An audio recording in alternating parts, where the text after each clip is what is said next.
Welcome back to Lakers News Fan Report, where we bring you the latest and most exciting sports news every single day. If you're a true Lakers fan or just love high-stakes playoff basketball, you've come to the right place, because today, we're diving into a situation that might just define how far the Lakers can go in this year's postseason run. There's a storm brewing in Los Angeles, and it's not just the pressure of being down 3-1 in the first round against the Timberwolves. No, it's something deeper. A decision. A moment of desperation, a turning point. And it all centers around a name that many Lakers fans may have even forgotten, Maxi Kleber. That's right. While most eyes have been glued to LeBron, Luka, and Reeves, there's a quiet subplot unfolding behind the scenes that could either be dismissed as irrelevant or remembered as the spark that lit a comeback fire. Because believe it or not, Maxi Kleber might play in Game 5. Now, before we jump to conclusions, let's rewind and talk about the why. Because this isn't just about Cleber. It's about how thin this Lakers roster has become and how desperate head coach Redick is for reinforcements. Game 4. What a moment of truth. The Lakers were down, battered, and bleeding for answers. But instead of looking to his bench for help, Redick made a stunning, historic decision. He didn't substitute a single player in the second half. That's right, LeBron James, Luka Doncic, Austin Reeves, Rui Hachimura, and Dorian Finney-Smith played all 24 minutes of the second half without rest. And not because of dominance, but because of pure necessity. That wasn't just a strategic gamble. It was a message, a cry for help, a statement that said, I do not trust anyone else on this roster. And you know what? You can't blame him. The Lakers bench has been absolutely invisible this series.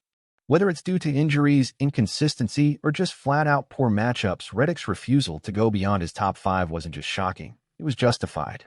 But now, with their backs against the wall heading into Game 5, there's a chance, however slim, that help is finally on the way. Enter Maxi Kleber. Yes, the same Maxi Kleber who came over from Dallas in the blockbuster Doncic deal, and yet hasn't played a single minute in purple and gold. His season up to now has been defined by a right foot surgery that sidelined him just as he arrived in LA. And for weeks, there's been radio silence about when or even if he might suit up. Until now. In the latest Lakers injury report, Cleber was upgraded from out to questionable. That one word changed everything. Because questionable doesn't mean he's playing. But it does mean he might. And for a Lakers team as depleted as this one, even the possibility of getting a competent veteran stretch big off the bench has fans and insiders buzzing. But here's the million-dollar question. If Cleber is available, will Redick actually use him? Let's be real, this isn't just plug-and-play. Cleber is still working his way back from a serious foot injury. His conditioning is questionable. His chemistry with the team is basically non-existent. And yet, there's precedent here. Because last year in Dallas, Cleber faced almost the exact same situation. After an early round injury in the playoffs against the Clippers, he missed an entire round and then returned late in the Western Conference Finals against, you guessed it, these same Timberwolves. In just 23 total minutes across games 4 and 5, Dallas outscored Minnesota by 10 points when Cleber was on the floor. Now, that's not earth-shattering. But in the playoffs, margins matter. Momentum matters. Every possession matters. And having a big who can stretch the floor and hold his own defensively, that's something this Lakers bench sorely lacks. Let's dig a little deeper. Cleber isn't a flashy player. He's not going to drop 25 points or shut down Anthony Edwards one-on-one. But what he can do is space the floor, rotate smartly on defense, and hit timely threes. He's the kind of player who doesn't need the ball to be effective, and that's exactly what this lineup needs when LeBron and Luka are dominating the usage. And more importantly, he's not the other options the Lakers have right now. Because if you look at who Redick left off the floor in Game 4, players like Jared Vanderbilt, Jackson Hayes, and Spencer Dinwiddie, it becomes painfully clear just how little confidence he has in his bench. And honestly, who could blame him? The bench has been outscored by nearly 30 points per game in this series. That's not just bad, it's catastrophic. It's not just a weakness, it's a liability. So even if Cleber gives you 10 minutes, even if he hits 2 threes, even if he just stands in the right place and doesn't foul, that could be the difference between life and elimination. And look, let's be realistic. One player isn't going to flip a 3-1 series on its head. The odds are brutal. Teams down 3-1 rarely come back, and the Timberwolves have shown poise, depth, and resilience in this series. But that's not the point. The point is, can you give LeBron and Luka enough? Because if this team is going down, it cannot go down by running 5 guys into the ground again. It just can't. LeBron is 40. Luka is playing through pain. You need anyone to step up. And maybe, just maybe, Maxi Kleber is that guy. Could this be the beginning of a redemption arc? Is it possible that Kleber's forgotten status, his underdog return, could spark something special? Fans are wondering. Insiders are speculating. JJ Redick is considering every option. And here's something to think about. What does it say about the Lakers front office that in the most desperate moment of the season, their potential savior is a player they haven't used all year?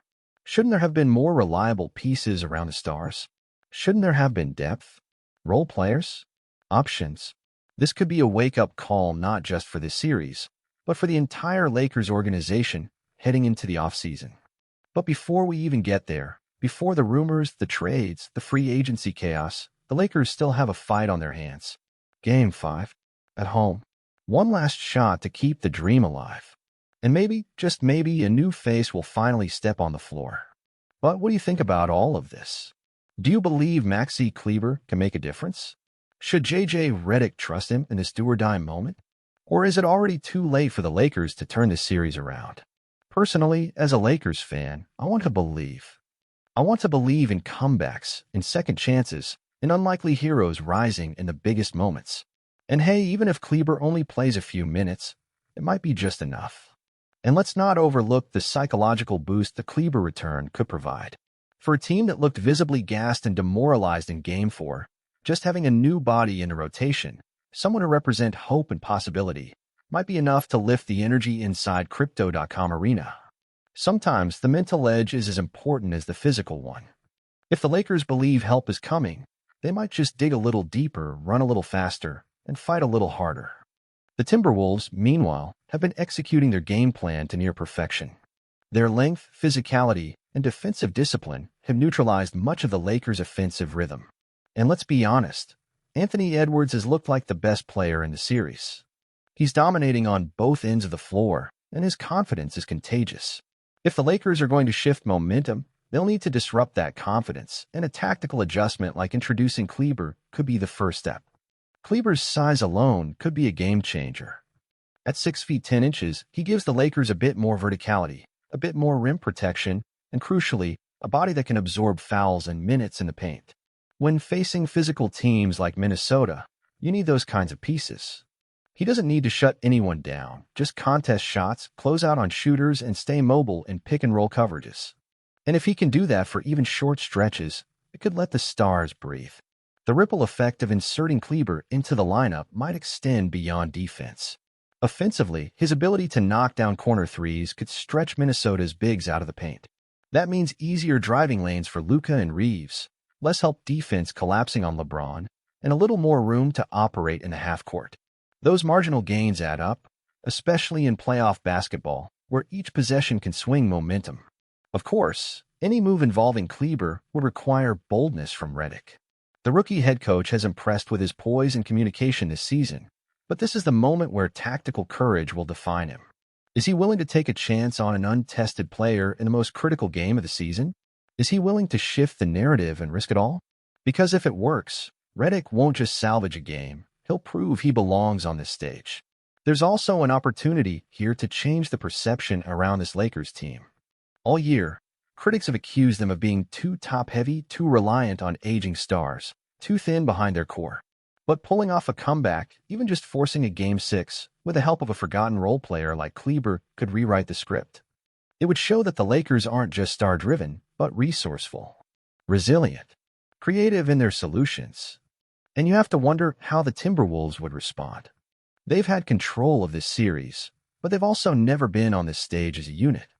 If the Lakers punch back in Game 5 and suddenly the momentum shifts, how will Minnesota's young core handle that pressure?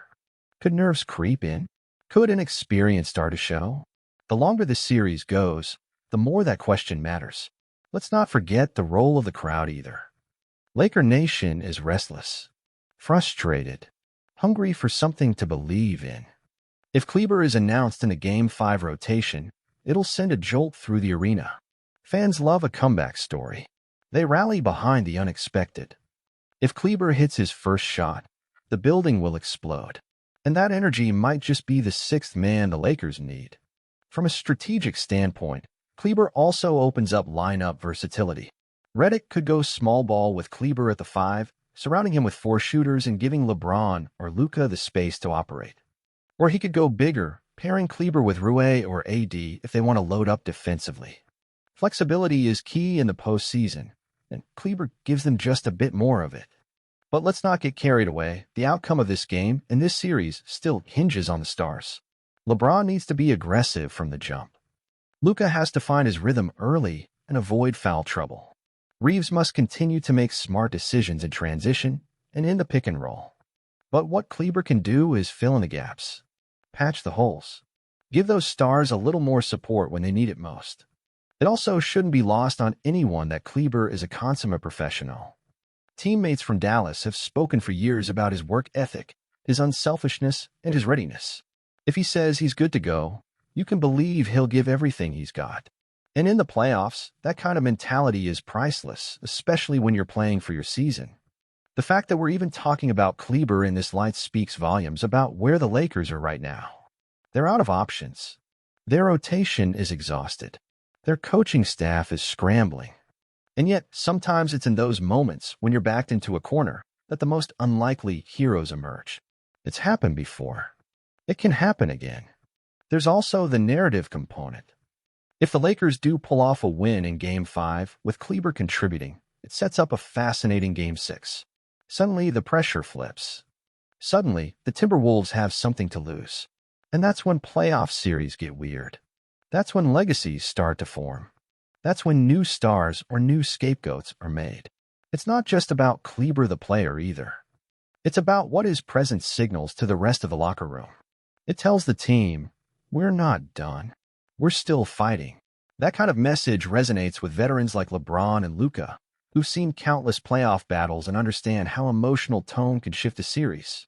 Sometimes, inserting a new piece isn't tactical. It's psychological warfare. Let's also consider how the Timberwolves prepare for this. Up to this point, their defensive schemes haven't accounted for Cleber. He changes the geometry of the floor. Even if he plays just 12 minutes, his pop-out potential forces defenders to hedge differently, to communicate more, to hesitate. And hesitation is a killer in the playoffs. If Kleber's mere presence forces Minnesota into a couple of defensive miscues, it's a win for the Lakers. And then there's the domino effect. If Cleber opens up the court, suddenly LeBron has more room to attack downhill. Luka can manipulate the defense with better spacing. Austin Reeves gets cleaner looks on the perimeter. You're not just adding one player, you're recalibrating the entire offensive balance. That's what floor spacing bigs do. And it's exactly what this team has lacked in the half-court grind of this series. There's also something poetic about Cleber potentially saving the season against Minnesota. After all, this is the same Timberwolves franchise that's struggled for decades to establish playoff credibility. If a role player like Cleber helps deliver a gut punch to their first real postseason breakthrough in years, it's not just a tactical win, it's a symbolic statement. The Lakers, even bruised and battered, still know how to break hearts. The truth is, the Lakers are desperate, but that's not necessarily a bad thing. Desperation fuels innovation. It breaks habits. It forces teams to go away from the script. That's where we see zone defenses come out of nowhere, strange rotations that suddenly click, or players who haven't touched the court in weeks become game winners. Cleber entering the fold represents that kind of chaotic energy. It's unpredictable, and that makes it dangerous. And don't forget, Redick may be a rookie coach, but he's a student of postseason basketball. He knows how the smallest adjustment can create the biggest result. He knows about matchup exploitation, about timing, about pacing substitution patterns to steal minutes. Cleber gives him another chess piece to move. And when you're down in a series, you need as many pieces as possible, even if they're unconventional. The media will undoubtedly focus on Kleber's physical condition, but the bigger story might be his mental readiness. Has he been locked in during film sessions? Has he been mimicking Wolves sets in practice? Has he visualized this exact moment, this exact matchup? Great role players don't just stay in shape, they stay mentally prepared. If Cleber walks on the floor like he's been waiting for this, you'll feel it from the first possession. There's also an irony here. The Lakers have spent all season managing minutes, resting stars, and preaching longevity. But when the time came, the wear and tear still caught up. Now, they might have to lean on someone who hasn't played in months because the core is too taxed to do it alone. That's basketball. That's life. And sometimes, the player everyone forgot becomes the one no one can stop talking about. Imagine the storylines if Cleber makes a tangible impact. He'd go from afterthought to headline, from the edge of the bench to the center of the narrative. Sports fans live for those arcs. Networks highlight them. Fans tweet them into legend. And that's why Redick might take the chance, because in this league, legacy moments don't just belong to the stars. Sometimes they belong to the guy no one saw coming. Even if Cleber doesn't light up the scoreboard, he could change the game with one defensive stand. One clean switch onto Edwards. One well-timed help rotation. One charge taken. Those are the invisible plays that swing playoff games, the moments that don't show up in highlight reels but matter just as much. Redick and his staff know that, and that's why they might pull the trigger. What the Lakers need right now isn't perfection. It's disruption. The Timberwolves are comfortable, confident, and flowing. What Cleber represents is a break in rhythm, a wrench in the machine. If he throws Minnesota off balance for even a quarter, it might be enough to open the door for a comeback. Because once a series starts to wobble, it can collapse fast. And while fans debate strategy and numbers, the players know the playoffs are about emotion, momentum, belief. If Cleber hits an early three and pumps his fist to the crowd, the energy will spike. That's how playoff runs begin. Not with declarations, but with moments. One moment. One shift in feeling. And suddenly, a team on the brink starts to believe again. The locker room, too, will feel different. When someone unexpected steps up, it gives everyone else permission to elevate. Maybe Rue plays looser. Maybe Vanderbilt defends with more urgency. Maybe Luka takes on a little more vocal leadership. That's how teams transform. Not from the top, but from within. Kleber's impact, if it comes, could trigger that internal cascade. I can't wait to read your thoughts in the comments below. Let's talk about it. What moves would you make if you were JJ Redick? Who do you trust on this roster right now? And if you enjoyed this video, don't forget to hit that like button, subscribe to Lakers News Fan Report, and turn on the notification bell so you never miss an update on this wild playoff ride. We'll be back with more soon. Until then, keep the faith, Laker Nation.